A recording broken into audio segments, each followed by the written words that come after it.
Hello and welcome to Quarant-INK Day 11. Kia ora everyone, this is Johanna. Thank you so much for being here today for Day 11.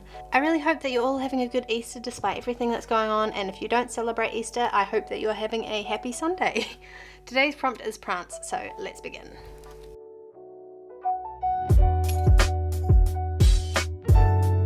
Day 11's prompt was prance, and that's quite a specific word, you know. As far as my understanding of it goes, it's the word used when ponies pick up their feet in a kind of dancey way as they're trotting along, and that's it. So I resigned myself to the worst and looked up some reference photos of horses to draw.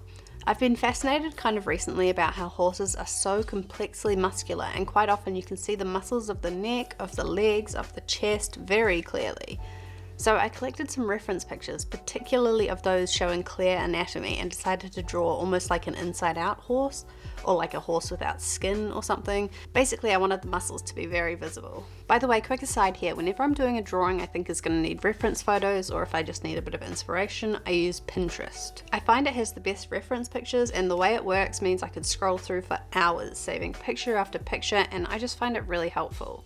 I'll leave a link to my Pinterest boards down below just so you can see the kind of process I might go through when I'm sitting down to do a drawing. Anyway, I wanted this piece to look kind of sinister because the word prance makes me think of poncy upper class people riding their ponies to the country club for tea, and I just didn't want my drawing to go in that direction, so weird skeleton muscle horse is what you get. Because I knew the horse alone was going to be the sole subject of this piece, I needed the detail to be in the shading, so I decided once again to make this a partially stippled illustration. This time though I took my time. I went slow, I took lots of breaks so that my hand didn't die, and even though this took the longest out of all the pieces so far, it was fun and it was relaxing, and I just listened to music while slowly chipping away at it. I realised that the top-down camera view wasn't going to be good enough for the stippling process, as I wouldn't be able to get close enough, and no one wants to watch a 3-minute time-lapse without being able to see what's happening, so you will notice a lot more close-up shots in this video. Anyway, overall I'm pretty happy with this. Above everything else, it gave me a renewed love for stippling, so you might see more of that in future illustrations.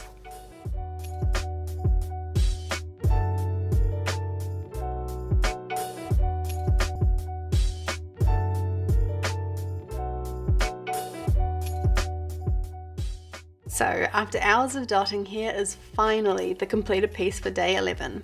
I'm reasonably happy with how this came out. It's not particularly inspired, but you know, it was fun and it still looks cool.